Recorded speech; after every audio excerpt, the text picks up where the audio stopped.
Hey everyone, welcome back for another deep dive. Today we're taking a look at Apprendre l'anglais, guide pratique pour débutants et avancés, to uncover some really cool strategies for learning English. Yeah, this guide's got some interesting stuff in it. It's great for both beginners and more advanced learners. I know a lot of our listeners are really dedicated to improving their English skills, so let's jump right in. What are some of the key takeaways that stood out to you? Well, the guide starts off strong by emphasizing the importance of setting clear goals. That makes sense. It's kind of like having a roadmap for your language learning journey, right? Exactly. You need to know where you're going before you can figure out how to get there. I think a lot of people jump into learning English without a clear sense of why they're doing it or what they hope to achieve. And that can lead to frustration and burnout down the line. The guide suggests taking some time to really reflect on your motivations. So asking yourself questions like, why am I learning English? What do I hope to be able to do with my English skills? Exactly. Is it for work, travel, personal enrichment, or maybe a combination of factors? Once you have a clear understanding of your why, it becomes much easier to stay motivated and focused. I love that. It's like that old saying, begin with the end in mind. So once we've got our goals sorted, what's next? How do we actually start building those English skills? This is where the guide gets really practical. It breaks down those big, sometimes overwhelming goals into smaller, more manageable steps. So instead of saying, I'm going to become fluent in English, you might set a goal like, I'm going to learn 10 new words every day. Exactly. Or maybe, I'm going to practice speaking English for 15 minutes 3 times a week. It's about making those goals feel less intimidating and more achievable. I think that's a great tip for any kind of learning, really. Breaking down big goals into smaller chunks can make a huge difference in terms of motivation and progress.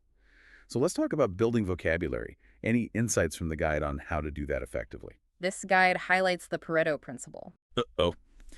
I'm going to admit something embarrassing here. Could you remind me what that is again? No worries. It's the idea that roughly 80% of your results come from 20% of your efforts.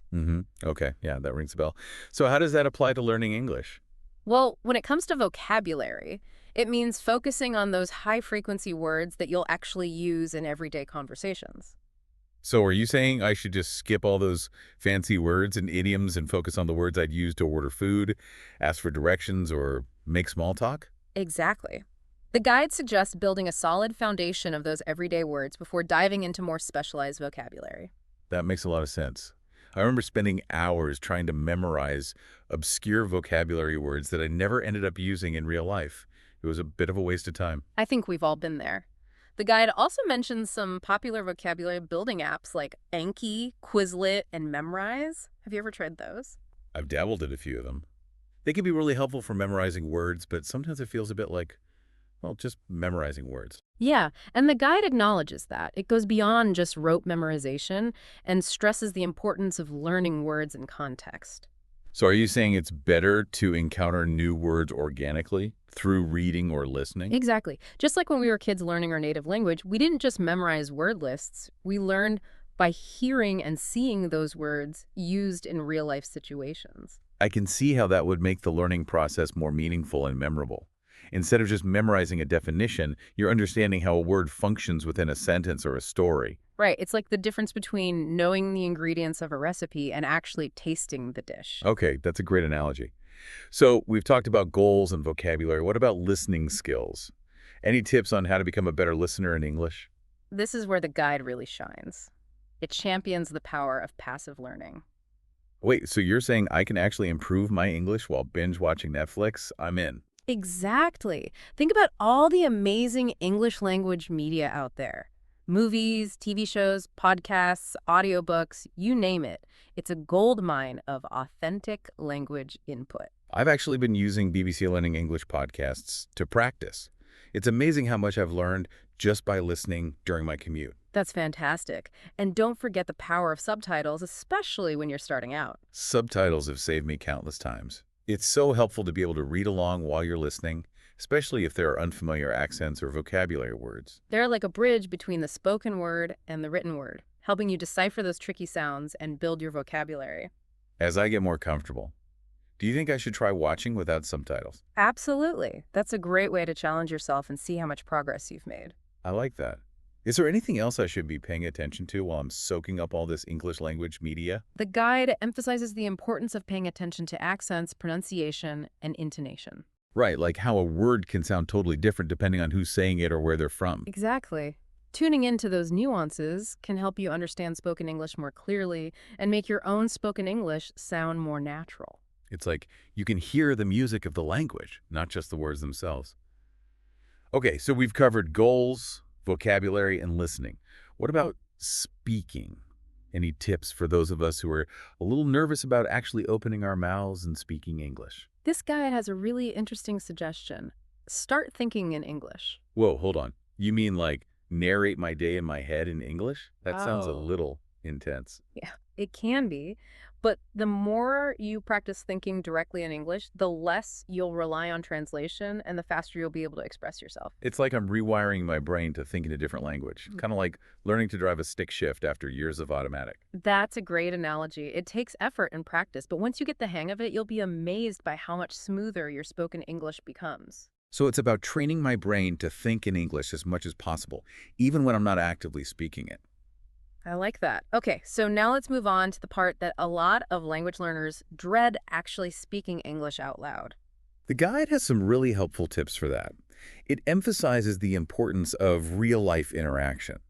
That sounds great in theory, but how do I actually go about finding those opportunities to practice speaking?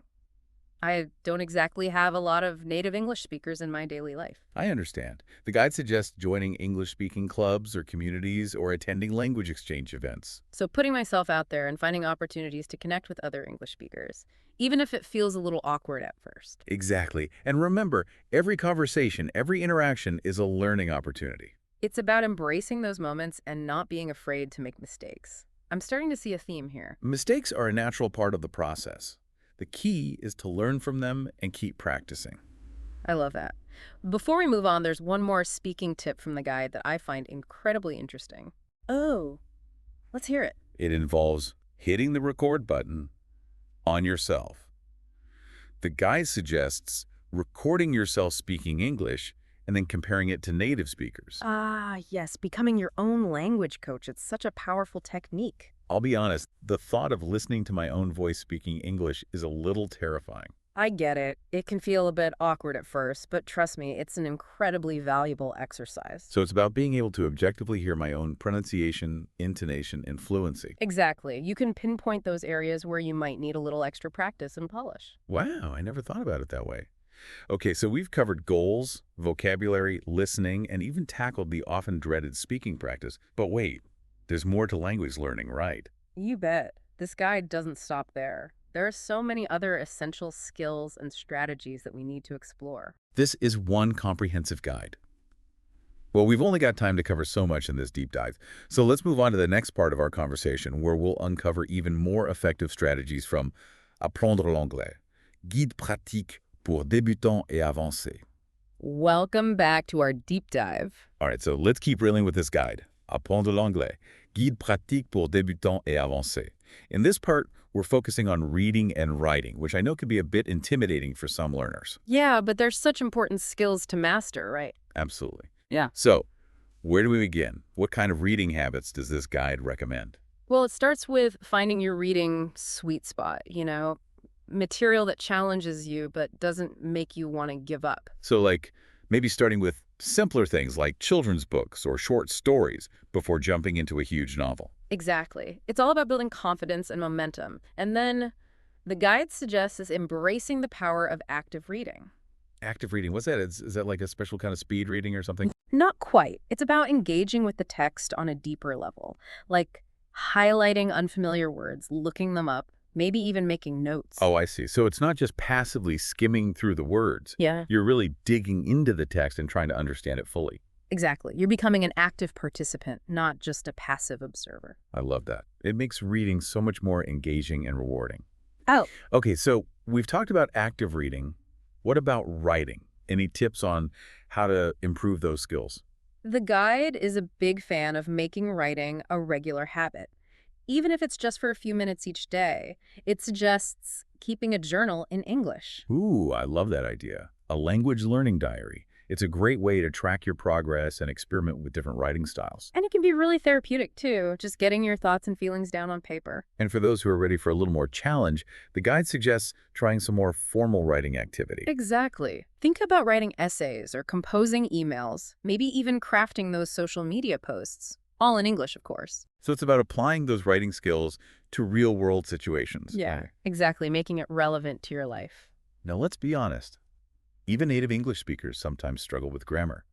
Any advice from the guide on how to conquer those grammatical hurdles? You know, it's funny. A lot of learners get so intimidated by grammar, thinking they need to memorize every single rule. But this guide has a more practical approach. I'm all ears. It emphasizes focusing on those core grammar principles, the Right. building blocks of the language. So like mastering the basics of tenses and sentence structure before diving into the super complex stuff. Exactly. Build a strong foundation, and the rest will become so much easier. And don't worry, the guide suggests some Greek resources like grammar books, websites, and even apps like Duolingo. So many options. I'm feeling empowered already. But let's be real for a second. Sometimes grammar can feel a bit dry. Is there anything in this guide that injects a little more fun into the learning process? There absolutely is. Remember how we talked about immersion in the first part? Well, this guide takes that concept to a whole new level. Okay, I'm intrigued. How so? It encourages you to think about immersion as a lifestyle choice, not just something you do during study time. The language learning lifestyle, I like the sound of that. But what does that actually look like in practice? Well, think about surrounding yourself with English as much as possible, even outside of formal study. Switch your phone settings to English. Watch movies and TV shows with English audio and subtitles. Even listen to English music while you're working out or doing chores. So it's about making English a natural part of my daily life rather than just something I do in a classroom or with a textbook. Exactly. And for those who are feeling really adventurous, the guide suggests joining English-speaking communities or clubs, or even finding a language exchange partner. I love that idea, turning everyday activities into opportunities to learn and practice. Now, before we wrap up this part, we need to talk about something that's essential for any language learner tracking your progress. What does the guide suggest? The guide offers a couple of different approaches. If you're preparing for any formal English exams, like the TOEFL or IELTS, it suggests taking practice tests. That makes sense. Those exams can be pretty intense. But even if you're not focused on exams, there's a simpler, more intuitive way to track your progress. Just revisit old materials. You mean like try reading an article or watching a movie that I struggled with a few months ago? Exactly. If you find that you can understand it more easily now, that's a sure sign that you're making progress. It's like a little pat on the back from your past self saying, hey, look how far you've come. And those small victories can be incredibly motivating. Now, speaking of motivation, I think it's time to sprinkle in some fun, creative strategies. This guide has a whole section dedicated to making language learning enjoyable, right? It does. And you know what? We're going to dedicate the entire next part of our deep dive to exploring those strategies, because learning English should be a joy, not a chore. I couldn't agree more. All right, listeners, get ready to dive into the world of music, games, and other creative approaches that will make your English learning journey a delight. Welcome back. We're wrapping up our deep dive into Apprendre l'anglais, guide pratique pour débutants et avancés. And this time, we're all about making language learning fun. That's right, because who says learning can't be enjoyable? This guide has some great tips on how to make it fun. So spill the beans. How do we add a little bit of excitement to our English practice? Well, remember how we talked about immersion? This guide suggests immersing yourself in English music. Music. So you're telling me I can actually improve my English by belting out my favorite tunes. Exactly. Music has a way of getting stuck in our heads, right? We learn the lyrics without even trying. It's like sneaking in a vocabulary lesson while having a dance party. Yeah. And the best part is, there's English music for everyone, no matter what your taste is. Absolutely. And don't just listen passively. Try singing along. Sing in the shower, hum along on your commute. Even better, have a karaoke night with friends. I can already picture myself rocking out to some classic English anthems while secretly boosting my vocabulary and pronunciation. That's amazing. See? Learning can be fun. Now, here's another tip from the guide that might surprise you. Try watching English movies and TV shows with the subtitles off. Wait, hold on. Subtitles off, but how am I supposed to understand what's going on? I know. It sounds scary, but trust me. Relying too much on subtitles can actually slow down your listening progress. Really? How so? Well, when you have subtitles, your brain kind of relaxes. It doesn't have to work as hard to figure out what's being said. So turning off the subtitles forces my brain to really engage with the spoken language, like a workout for my ears. Exactly. Start with shorter videos or shows that you're familiar with, and then gradually challenge yourself with longer and more complex content. Challenge accepted. But what about those times when I hit a wall, when I feel like I'm just not making any progress? Any advice from the guide on how to handle those moments of frustration? Absolutely. The guide emphasizes the importance of being kind to yourself. Learning a language is a journey, not a race. There will be ups and downs. I think we all have those moments where we feel like giving up. It's totally normal. And that's when it's crucial to remember your why, that initial spark that made you want to learn English in the first place. It's like that little voice inside saying, keep going, you've got this. Exactly. And remember, progress isn't always a straight line. Some days you'll feel like you're on top of the world, other days, not so much. The important thing is to keep moving forward, even if it's just one small step at a time. You got it. Celebrate those small victories, acknowledge the progress you've made, and remind yourself that every effort counts. It's like that saying, Rome wasn't built in a day. Learning a language takes time, patience, and a lot of self-compassion. Well said. And remember, what works for one person might not work for another. It's all about finding what clicks for you. So it's about experimenting and figuring out what keeps you motivated and engaged. Exactly. And that brings us to the final piece of advice from Apprendre Anglais, guide pratique pour débutants et avancés. Something we've touched upon throughout our deep dive, but it's worth repeating. Okay, I'm all ears. Lay it on me. Never stop being curious. Approach language learning with a sense of wonder. Embrace the unknown and never be afraid to ask questions. So it's about seeing the world through the lens of a language learner, right? Yeah. Noticing the little things that others might miss. And it's about having the courage to step outside your comfort zone, try new things, make mistakes, and learn from them. Because in the end, isn't that what language learning is all about? Expanding our horizons, connecting with others, and embracing the beauty of human communication. Beautifully put. So to all of you language learners out there, remember, learning English is an adventure. Embrace the challenges, celebrate the wins, and never lose that spark of curiosity. We hope this deep dive into Apprendre l'anglais, guide pratique pour débutants et avancés, has given you some practical tools, fresh inspiration, and a renewed sense of excitement for your English learning journey. Keep exploring, keep practicing, and most importantly, have fun. Happy learning, everyone!